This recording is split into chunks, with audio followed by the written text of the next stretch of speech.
बिहार में पलायन क्या है? ये पलायन पलायन तो बंद हो गया। प्लान बंद हो गया। ये पलायन कहा जाता है इसको। विपक्ष तो अभी से ही सवाल उठाने लगा। अब विपक्ष तो पढ़ लिया होगा भाई, तो हम नहीं पढ़ पाए। सैल्यूट करिए इनके ज्ञान को। हे परम ज्ञानी, इतना जल्दी बजट कैसे पढ़ लेते हैं आप? कहिए लालू जी को क्या हो गया, इतना डर काहे गए बेटा से? बस हिम्मत करिए लालू जी, बोलिए बोलिए। बेटी के मन में अगर आ होगा ना लालू जी, तो बड़ी भारी पड़ेगा सबको। नमस्कार, मेरा नाम सागर कुमार है और आप न्यूज हाट देख रहे हैं। देखिए, लगभग 3.5 लाख करोड़ का बजट बिहार में पेश हुआ है और हमारे साथ जदयू के प्रवक्ता हैं, एमएलसी हैं नीरज कुमार। सर, क्या कहेंगे, इस बजट को कैसे देखते हैं आप?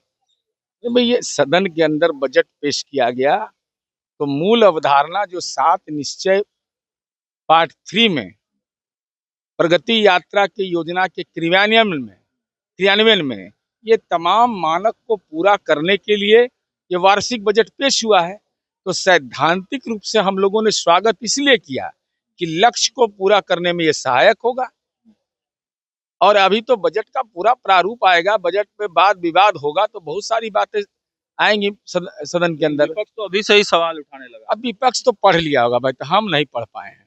इतना जल्दी कैसे बजट का दो मोटा मोटा किताब होता है तो पढ़िए लिए, इतना जल्दी वो लोग पढ़ लेगा, इतना तेज वही सब है भाई। हम लोग तो गांव में चटाई उटाई से रख के पढ़ के आए हैं, यही सब तो पढ़ के आया है भाई DPSR के पुरम में। तो बजट पढ़ियो लिया ये लोग, विरोध कर रहा है। मैंने पढ़ लिया ना। सैल्यूट करिए इनके ज्ञान को। हे परम ज्ञानी, इतना जल्दी बजट कैसे पढ़ लेते हैं आप? जितना दस्तावेज होगा एकदम गिनती से याद होगा सबको। एक राज्यपाल महामहिम का अभिभाषण का एको शब्द पूछिएगा तो नहीं गड़बड़ाएगा। ऐसे बिहारों गीत एक आध बार पूछ लीजिए करिए। उद्योग को लेकर फोकस्ड ये बजट कहा जा रहा है। अरे भाई, तो स्वाभाविक है ना, जिला में औद्योगिक केंद्र हम बना रहे हैं, उसके लिए जमीन का अधिग्रहण आज विधान परिषद में माननीय दिलीप जायसवाल जी ने विस्तार से विभिन्न जिलों के अंदर में जमीन के प्रस्ताव के बारे में दत्तन जानकारी दी। तो सड़क हो ही गया, बिजली हो ही गया, कम्युनिकेशन हमने डेवलप कर ही लिया, अब जल का कम्युनिकेशन भी हम स्टार्ट कर रहे हैं। तो स्वाभाविक रूप से हमारे लिए तो इंडस्ट्री सबसे बड़ा है, और वह भी इंडस्ट्री तब जब हमारे उत्पाद को GI टैग मिल रहा हो, हमारे मखाना को अंतर्राष्ट्रीय पहचान मिली हो। तो ऐसी स्थिति में तो हमारे एग्रीकल्चर के मामले में बृहद संभावना है। शशि यादव कह रहे हैं कि असंगठित मजदूरों के लिए, स्कीम वर्करों के लिए कुछ भी नहीं है। नहीं, असंगठित श्रमिक के लिए हमारा ई श्रमिक पोर्टल है, और इस श्रमिक पोर्टल पर केवल बिहार में नहीं, बिहार के बाहर भी रहने वाले जो श्रमिक हैं, बिहारी है, उनके लिए भी हमने कार्य योजना बनाई है। ऐसा नहीं है। और हमारी जानकारी के अनुसार अगर आप विदेश भी गए हैं तो राज्य सरकार 3 महीने तक उसकी निगरानी करती है। तो ये सारा काम हम कर रहे हैं। और बिहार में पलायन क्या है? ये पलायन तो बंद हो गया। प्लान बंद हो गया। ये पलायन कहा जाता है इसको।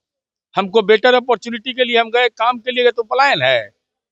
एक अंतिम सवाल, पॉलिटिकल सवाल है। तेजस्वी यादव कल व्हील चेयर पर आए थे, लेकिन रोहिणी आचार्य ने उन पर तंज कस दिया कि जिस्मानी जख्म से ज्यादा दिल पर लगे हुए जो जख्म होते अबे हैं कर पंच तो लालू जी हैं, वो खामोश हैं।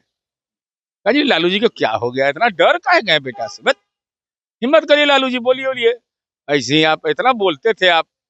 अब बेटा के डर से बेटी सिंगापुर से बोल रही है, उनका पारिवारिक मसला है। ये बेटी के मन में अगर आ होगा ना लालू जी, तो बड़ी भारी पड़ेगा सबके। दिल को चोट लगा है रोहिणी। अब वो तो उनका जो बोलने का अपना लिखने का तरीका है, लेकिन सच को तो कबूल करना ही चाहिए। चलिए, तो देखिए, सच को तो कबूल करना ही चाहिए। रोहिणी का जो ट्वीट था उस पर भी नीरज कुमार ने दिया, और देखिए बजट को लेकर काफी खुशी भी जताई है। और देखिए, विपक्ष जिस प्रकार से हमला कर रहा है, उन्होंने साफ कहा कि देखिए अभी बजट आया है, अभी उसका अध्ययन करेंगे हम लोग। और विपक्ष तो विरोध करने के लिए ही विरोध कर रहा है, क्योंकि इतने जल्दी सारे बजट को पढ़ भी लिए ये लोग। तो ये प्रैक्टिकल तौर पर ये संभव नहीं है। अब इसको हम लोग पूरे अध्ययन करेंगे और विस्तार से इसके बारे में वाद विवाद होगी, चर्चा होगी, तब डिटेल में बताएंगे। लेकिन शुरुआती जो चीजें निकल कर आई हैं कि बजट जो है वो उद्योग पर फोकस है, शिक्षा पर फोकस है, सड़क पर फोकस है। तो इसको लेकर जो है सत्ता पक्ष के लोगों में काफी खुशी जताई जा रही है। फिलहाल इस वीडियो में इतना ही। देखते रहिए न्यूज़ 8।